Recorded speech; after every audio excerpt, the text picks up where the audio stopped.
रिचि नार्जारि। बबे समाजनिफ्राय फैदों? जों लाइमुथिनिफ्राय फैदों। ओमफ्राय आवगायाव नोंथांमोना बबे दोलोआव दंमोन? जों सिगांहायनो BPMआव खामोन, बिनिफ्राय जोङो UPPLआव ओंखारबायमोन। जोङो दा दिनैहाय UPPLआवनो माबायावनो जोङो फैफिनबाय BPPआव। दिनै साबेसे मानसिफोरा BPPआव फैखो नोंसिनि गामिनिफ्राय? जोंनिफ्राय दा जोङो गारि गंसे लानानै फैदों। 10 जन जोङो दा दङ। आरो उनाव फैबावगोन? आरो उनाव फैबावगोन। ओमफ्राय जों बिराद खस्थ' जाबाय बेयाव थानानै। जोंहा दा फिसा फरायनाय दङ आरो आंनि न'खराव बिराद गिदिर जाथाय जादों। जों रावनिफ्रायबो अननाय मोनाखै। बेनिखायनो जों दिनै गिदिंनानै बेयाव फैफिनबाय। आंनि बेनो बुंनां आरोबाव आं बुंनो गोसो जाबावो। जेब्ला आंनि फिसाया जेलाव दङमोन, हाग्रा माबानाव थांदोंमोन जोङो फेरेंगानाव, नाथाय जोंखौ एसेबो मोजां बाथ्रा फंसेबो जोंखौ बुङाखै। बेनिखायनो जों गोसो गाबनानै गिदिंफिननानै जों बेयावनो फैबाय। आवगायाव नोंथाङा बबे दोलोआव दंमोन? आं UPPLआव दंमोन। UPPLआव दंमोन। दा दिनै BPPआव जगदान जाफैबाय। बिनि बेलायाव नोंथाङा मा मेसेज होनो सानो? आं UPPLआव 17 बोसोर थाबाय। 17 बोसोरावबो आं जेबो मोना, न'बो मोना, माबा मोनसे मोननांगौ मोन्थायखौबो मोना। आं बेखायनो आंबो BPMआव जगदान जाफैबाय। आंनो जिसिआ बाहायखौनो आं बेखौनो जगदान होनोसै।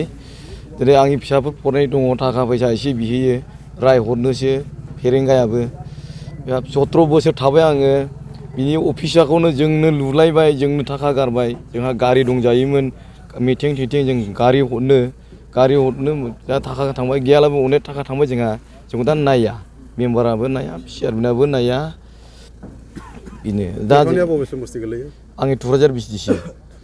औ, थुक्राझार BCDCनिफ्राय फैदों आं। नोंथांमोना दिनै जे BPF दोलोआव जगदान जाफैबाय आरो बिनि उनाव माखासे UPPनिफ्राय फैनांगौ मानसिफोर दंबावो नामा?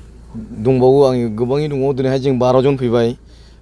फैबावगौमोन, हास्लाबाखिसै, माने बेलासि जाबाय, खामानिया हाजिरा मावग्राफोर दङ नालाय फैगोन होन्दोंमोन। जायखिजाया फैबावगोन ना 30-40 जनसो दङ जोङो, हौवायै हिनजावै फैगासिनो दङ। दिनै 12 जन फैबाय जों।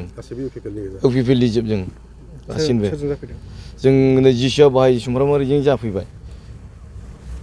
बिथांखौनो उननि समावहाय बे ओनसोलनि दैदेनगिरि हिसाबै मोननो लुबैयो नामा नोंथांमोना?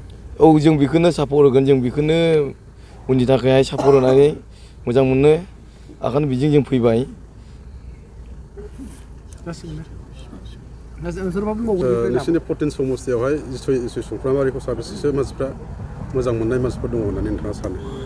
जोंनावथ' मथा-मथि 50% मोजां मोनो जिसु सारखौहाय जोङो।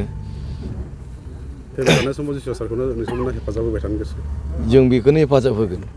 जोङो UPPनिफ्राय फैदों, बेखौनो जों मोजां मोननायखाय जों बेजोंनो जगदान होनो फैबाय।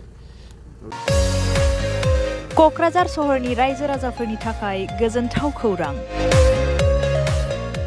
बिटिआरनि गाहाय राजथावनि क'क्राझार सहरनि JD र'डजों नांजाबनाय सुदेमपुरी गांजेमा बाजाराव थानाय आइ आफा मेड लाइफ BM हस्पिटालाव रोंगौथि गोनां डक्टर आरो नार्स स्टाफफोरनि गेजेरजों गथ'साफोरनि बेरामजों लोगोसे जायखिजाया बेरामिफोरनि थाखाय होगासिनो दं मोजां फाहामथाय। बे हस्पिटालाव नोंथांमोनहा गोबां फाहामथाय खाबुफोर मोननो हागोन। 24/7 emergency service, laboratory, pharmacy, paediatrics, medicine, gynaecology, dental, urology, dental X-ray, play area, X-ray, sonography, OT, ICU, NICU, PICU नि खाबुफोरखौ मोननो हागोन। आइ आफा मेड लाइफ BM हस्पिटाला 24 घन्टा जेब्लाबो खुलायै थागोन आरो लांलाय लाबोलायनि एम्बुलेन्सआबो मोजाङै सार्भिस थागोन। आबुङै खौरां लाहरनो थाखाय 9101-655-430 8822-688-026 जानबुं नम्बराव खौरां लाहरनो हागोन।